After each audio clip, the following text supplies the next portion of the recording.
The Wishing Lantern. Part 1. The First Light. They say the lantern floats when the river is ready to listen.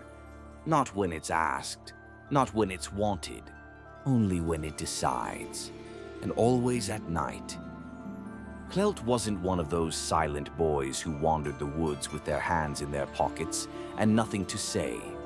He talked, not all the time and not loudly, but when he had something to say, he said it. The problem was, no one in Nettlescloff really wanted to listen. He lived in the house just past the broken fence, the one with the leaning oak tree and moss curling up the stones like old fingers. Alone. There had been voices there once, visitors, meals shared across the table, laughter that spilled out through open windows. But those days were gone, and Clelt didn't talk about them. He didn't need pity. He needed answers. The villagers didn't talk about his past, not directly, not even when they were pretending to be kind. But now and then, someone would look at him too long when the river was mentioned, or change the subject too quickly when the air turned cold. He'd heard things, hints, that his family had been marked by the river, that something was taken, or maybe something was wished for and came back wrong.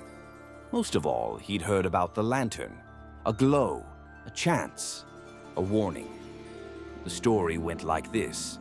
Every so often, when the air turned brittle and the river ran slow, a lantern floated down the water near the bend. It glowed gold and green and warm, like it remembered fire but didn't need it anymore. If you saw it alone, truly alone, and made a wish from the truest part of your heart, it might grant it. But if someone else saw it with you, the wish vanished. Or worse, something was taken instead. That part changed depending on who whispered it. Clelt didn't believe in stories, not really, but he believed in silence, and he believed in the way people refused to look him in the eye when he asked about what happened. He didn't remember much of before, only fragments. A voice calling his name, soft and low. A song hummed beside the fire, the warmth of being held. He remembered that he had been loved. And then, one day, he wasn't. He wondered if love could vanish without warning, if maybe some wishes were never spoken aloud, but the river heard them anyway. The night it happened, there was no thunder in the sky, no omen, no strange howling, just the kind of evening that feels heavy and hollow. Clelt sat at the kitchen table trying to read a book he'd already started 3 times. The room felt too quiet, the shadows too sharp. He closed the book, stood, and walked. Down the slope, past the blackberry hedge, past the stone that had cracked during last winter's freeze, past the place where he used to build cairns as a child. The river path felt familiar but different, like something had been waiting for him to return. He spoke to the dark, his voice low but certain. "If you're real, I'm listening." He didn't bring a lantern, didn't wear a coat, didn't tell anyone where he was going. And still, it didn't feel reckless. It felt right, like waking from a long sleep and remembering your name.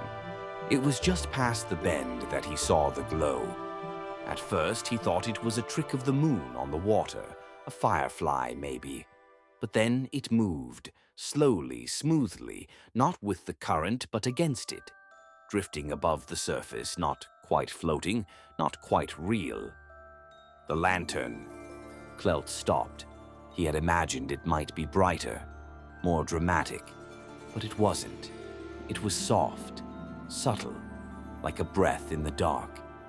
He whispered to himself, "It's real. It's actually real." The lantern seemed to shimmer at the sound. His heart beat faster. He stepped closer. Every instinct in him screamed to speak, to say the wish that had curled like smoke in his chest for years. "I want to belong again." But he hesitated, not out of fear, out of something older, something sacred. Like speaking too soon might shatter the moment. He started to speak, quietly, rehearsing. I wish the weight would lift. I wish I didn't feel like a shadow in my own life. The light grew slightly brighter, like it was listening. Then came the sound, a branch, snapping. Behind him, he turned. There, between two trees, stood another figure, not moving, not speaking, watching the same light. He opened his mouth to say, "Please, no." But before the words escaped, the lantern dimmed, then vanished. Gone. He stood in the dark, heart hollowed out, breath caught in his throat. The figure in the trees was gone too, just as silently as it had come. He waited and waited, but the lantern did not return. Clelt looked back at the water. He didn't cry, but his jaw clenched, his hands shook. He crouched by the river and whispered, "I was ready. I was finally ready." No answer, only the current. And then, faint as a breath, "It saw you." He didn't know if he thought it or heard it, but the words felt true. He stayed by the river a long time, lying on the cool earth, watching the sky slowly shift. In the morning, the villagers would wonder why their dreams had been full of green light. Clelt wouldn't tell them, not yet. Some things need to settle first, like river silt, like old stories. But when he finally rose and turned back toward the house, he said aloud to the empty trees, "Next time I'll be ready sooner." His voice didn't echo, but the breeze shifted just slightly, as if something ancient had nodded. And deep in the water, unseen but waiting, the lantern glowed for a heartbeat more, then rested until next time.